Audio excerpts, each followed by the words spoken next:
story takes place in a card shop. There you go, Tropfest. There's your TSI.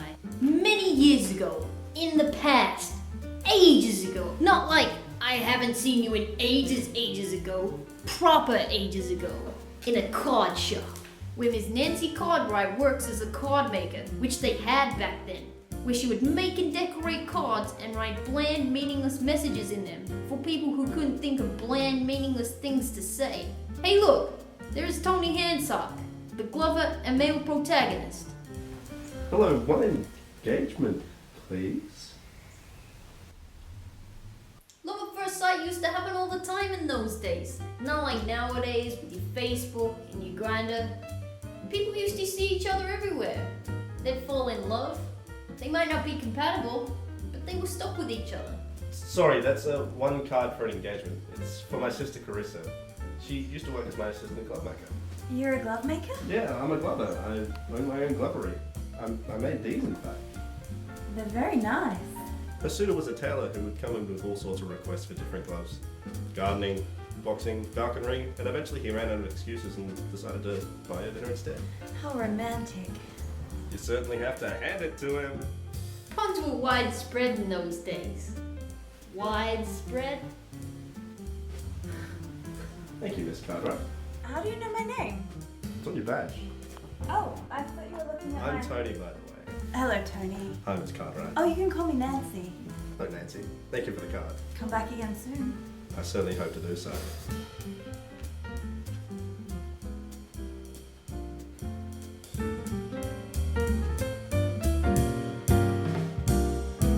The next day. Good morning, dear. Oh, hello, Mrs. Pauly. I was miles away. Looks like somebody's left their gloves. Well, there's a right one there as well. I'll get half a dozen deepest sympathy cards. Oh, no, you've lost another lot. Well, when you get to my age, they start dropping like flies. Oh, they're lovely. I'll get a happy birthday for my grandson. Well, actually, no, I'll get another half dozen deepest sympathy cards and rewrite in one of them. Agnes and Gil aren't looking too good these days. I reckon I'll need a few more. 12 deepest sympathy cards it is then. Thank you, love. How's your florist going? Oh, not too well, not too well. Business is a little slow these days. People don't buy flowers these days anymore. Oh, well. If somebody doesn't happen to pick up those gloves, they'd come in handy for me. You know, with all those bees. They like the flowers, you know. The sweet, sweet nectar. I don't think you'll get your mittens on those gloves. I reckon he'll be back. Ah, well. Ta-ta then. Hello, Nancy. Hello, Tony. While I was here yesterday, I seem to have left my gloves behind. There's a red one there as well. I was hoping you'd be by to pick them up. Thank you. While I'm here, I think I might purchase a Valentine card. Oh, it's not really the season.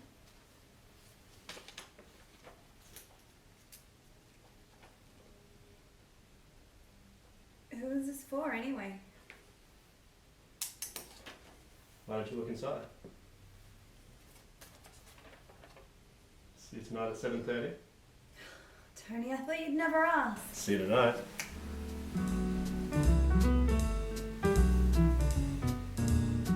Later that day.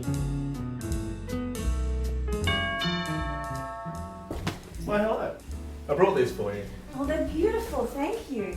I better get a vase or they'll wilt and die. I saw them and thought of you. Because they're beautiful. Not because they will and die. Or because they attract bees? No, not because they attract bees. Are you ready to go? Let's go.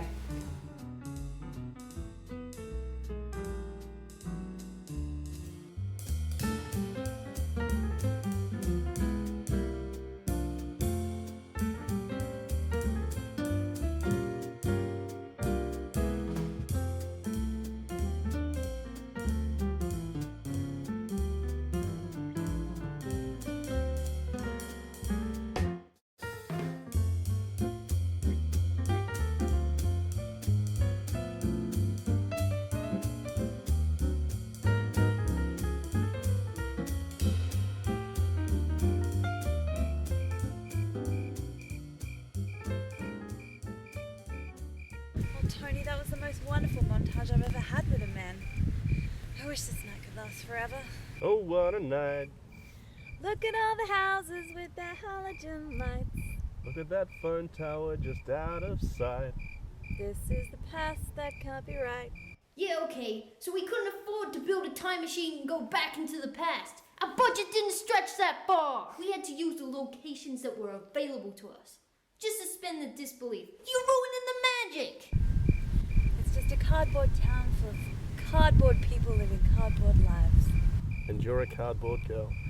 Because we're living in a cardboard world, and I am a cardboard girl. Madonna was very popular back then. In 1993, during the filming of the music video for Rain, she was diagnosed with Benjamin Buttonitis, which is why she appears younger now than she was then.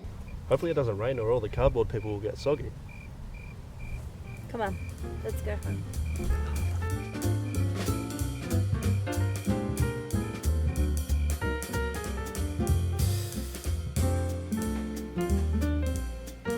Maybe I could make us a cup of coffee.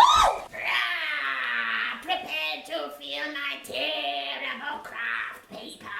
What is it? It's some sort of cardboard creature. The cardboard people you were talking about? Once I was stationary, but now I move. Prepare for me to perforate you.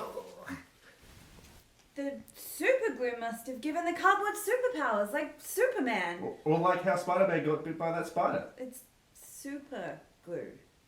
You know what this means? What? We found the plot! Prepare to multiply.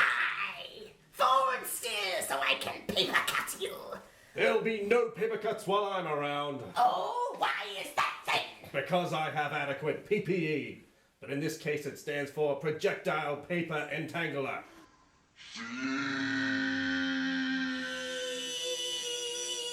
I've become entangled like paper in a printer.